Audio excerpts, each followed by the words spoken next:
Soleil, Joël Kanga, Yamara selon mon cœur.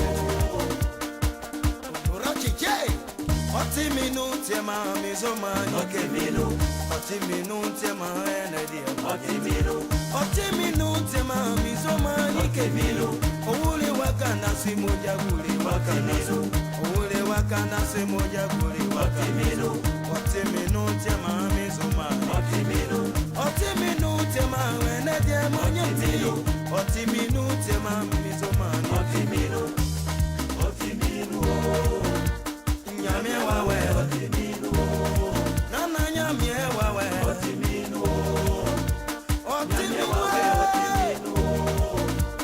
Nyamie wawe Si Satan savait qu'en allant clouer Jésus c'était sa défaite, il n'allait jamais le faire. Otiminu il est moi Nyamie ominu Nyamie wawe ominu il est moi Moja joiminu il est moi Zomani kefe il est moi Moja timinu il est moi Nyamie timinu si un nouveau ango qui m'a aimé oh. Je ne sais pourquoi tu m'as aimé comme ça. C'est Jésus qui a fait tout ça, il est bon. Qui m'a aimé oh. C'est Jésus qui a fait tout ça, il est bon. Tu m'as donné la victoire. C'est Jésus qui a fait tout ça, il est bon. Qui m'a aimé oh. C'est Jésus qui a fait tout ça. Je ne sais pourquoi tu m'as aimé comme ça. Tu m'as aimé oh. Il a mis mes ennemis sous mes pieds. C'est Jésus qui a fait tout ça, il est bon. Qui m'a aimé oh. Tu m'as aimé comme ça. Jésus qui a fait tout ça. Pourquoi Dieu permet que Moïse ait la loi, mais sachant que la loi était capable de nous condamner?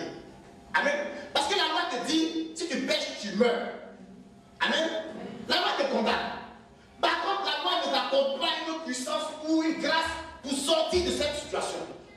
Amen. La loi ne veut pas dire, par exemple, si tu as péché, voici ce qui va t'arriver. Mais si tu te réponds, voici ce qui va t'arriver après. Là, on va dire tout simplement si tu pêches, tu meurs. Amen. Donc Dieu s'assoit, Dieu dit, mais qu'est-ce que je peux faire? Parce que là-bas, lorsque la loi est arrivée, c'était pour régler un peu l'homme. Amen. C'était pour la conduite de l'homme. L'homme était trop méchant, trop mauvais. L'homme faisait n'importe quoi, il y avait trop de rebelles. Amen. Amen. Dieu veut régler le problème, Dieu veut gérer la chose à sa façon. Donc il donne la loi à Moïse. La loi arrive, la loi te règle. Tu pêches, tu meurs. La Bible dit, selon Ézéchiel, chapitre 18, verset 4, l'âme qui pêche, c'est celle qui mourra. Amen. Dieu dit, tu pêches, tu vas mourir, il n'y a rien à faire. La loi. Alléluia. Vous savez, j'ai toujours dit que lorsqu'il y a un Goliath quelque part, Dieu accorde la grâce d'un David. Amen. Lorsqu'il y a un pharaon quelque part, Dieu accorde la grâce d'un Moïse. Amen. En sorte que lorsque le diable se lève, il y a toujours quelque chose en toi qui est capable de le délasser à tout moment. Amen. Alléluia. Dieu ne te laisse pas comme ça, sans défense. Ce n'est pas possible. Amen. Amen. La loi. On dit la loi. Quand on regarde bien, bien aimé, Dieu prend le temps de ramener l'enfant de Dieu à l'origine. Amen. Amen. Dieu dit, regardez un peu la situation. Dans le jardin, selon Genèse 3, Dieu parle à l'homme. Dieu dit à l'homme, tu peux manger de tous les fruits, de tous les arbres que tu veux.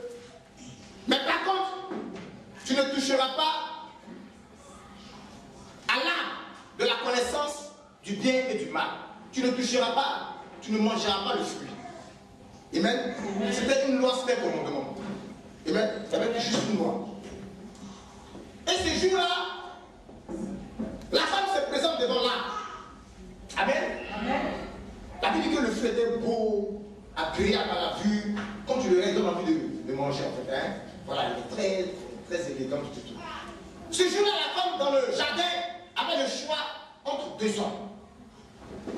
Amen. Elle avait le choix entre ce homme qui était élégant, grand, fort, beau, agréable à la vue. C'est quand tu le regardes, tu as envie de le croquer, tu as envie de le manger. Et même l'apparence, il fait plaisir à regarder. Et puis il y avait l'autre à côté qui était insignifiant. Il n'avait ni beauté ni éclat pour attirer tes regards. Amen. L'arbre de la vie. Mais à l'intérieur, c'est qu'à l'extérieur, il ne ressemblait à rien. Mais à l'intérieur, il était rempli de force, de vie et de grâce. Amen. Et ce jour-là, la femme dans le jardin, a tourné son regard. Elle a regardé l'arbre de la vie. Elle a regardé l'arbre de la connaissance du bien et du mal. Elle a vu que l'arbre de la connaissance du bien et du mal était vraiment joli. Beau à regarder. Amen. C'est que, à l'instar même des chrétiens d'aujourd'hui, qui regardent toujours l'apparence. Amen. Tu regardes ce qui frappe à l'extérieur. C'est quand tu regardes comme ça, c'est frappant. Mais on n'est pas pour le temps de regarder la profondeur. Et la femme s'est présente ce jour-là, bien aimé. C'était le coup de foudre. Je ne dis même pas coup de foudre, c'est pour elle, c'est tonnerre. Amen. C'était la reçue ce jour-là, vraiment, mais un coup, mais terrible. Elle tombe amoureuse de l'arbre, de la connaissance du bien et du mal. Amen. Amen. Il y avait deux arbres, il y avait deux hommes. Prends ça comme tu veux. Il y a la vie, il y avait la mort, il y avait la paix, il y avait le malheur. Il fallait faire un choix. Mais là, il fallait opter plutôt pour l'arbre de la connaissance du bien et du mal. Amen. Et lorsqu'elle mange donc ce fruit, elle rentre dans la désobéissance. Et cette parole de Dieu qui lui avait dit comme ça, si tu touches à ce table-là, tu vas mourir, elle rentrait en lui. Amen. Amen. Donc Dieu ramène l'homme à l'origine pour faire comprendre à l'homme que c'est cette loi-là qui t'a condamné.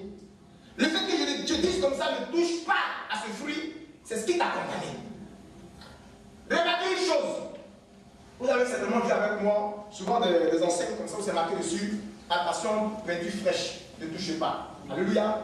Mais que font des gens on a l'habitude de faire quoi? La curiosité nous pousse à aller toucher pour voir si vraiment la peinture est fraîche. Amen.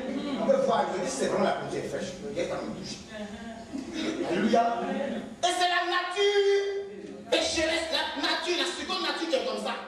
On veut toujours faire ce qu'on nous ordonne de ne pas faire. Amen. On veut toujours aller toucher ce qu'on nous a dit de ne pas toucher. Ça c'est le vieil homme, la vieille nature. Amen. Qui est marié à la loi. Alléluia. Amen. La loi te dit ne pêche pas. La loi te dit ne commets pas l'adultère. Mais c'est là que tu peux voir clair dans l'adultère. Alléluia. Amen. La loi te dit non, ne dis pas les fleurs, mais c'est là même que tu veux voir ce qu'il y a derrière. La loi te condamne. Amen. Et ce commandement-là qui dit comme ça, ne touche pas donc à cette petite fraîche-là, mais même quand tu regardes même dans le fond, elle fait quoi en fait? Alléluia. Elle ne fait que produire en toi, pour moi, selon moi, elle ne fait que produire en toi l'inverse. Amen. De ce qui en fait ce commandement-là même ordonné. Alléluia. Puisque le commandement te dit ne touche pas. Et toi, l'homme n'est pas touché, tu es poussé à toucher la chose.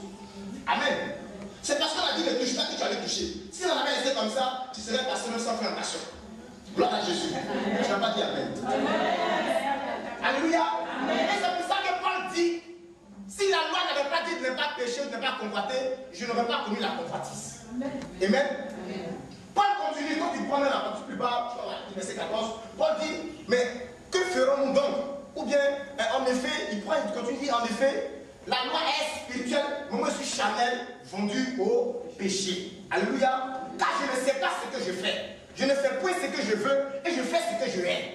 Et si je fais ce que je ne veux pas, si je fais ce que je ne veux pas, je reconnais par là que la loi est bonne.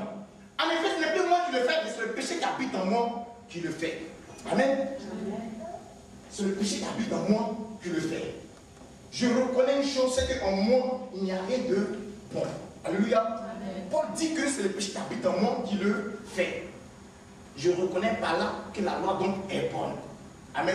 Amen. Il y a une loi donc qui est en moi qui me dit que quand je veux faire le bien, le mal est attaché à moi. Alléluia. Et Paul continue, Paul dit quoi? Paul dit quoi? Paul dit que quand je regarde la main de l'Éternel, quand je regarde la main de Dieu, je suis dans la joie. Mais au fond, quand je regarde, il y a une loi qui lutte contre la loi de mon entendement et qui me rend captif de la loi du péché qui est dans mes mains. Il continue au verset 24, je crois. Il dit, malheureux que je suis, misérable que je suis, qui pourra me libérer de ce corps de mort? Amen. Amen. Qui pourra me libérer de ce corps de mort? Mais grâce soit rendue à Dieu, par Jésus-Christ de Nazareth, qui a accepté comme ça de payer le prix pour moi. Amen. Amen. Paul le dit.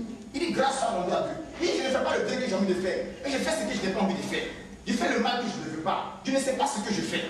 Mais pour tout ça, à cause de quoi? À cause de la loi qui est en moi.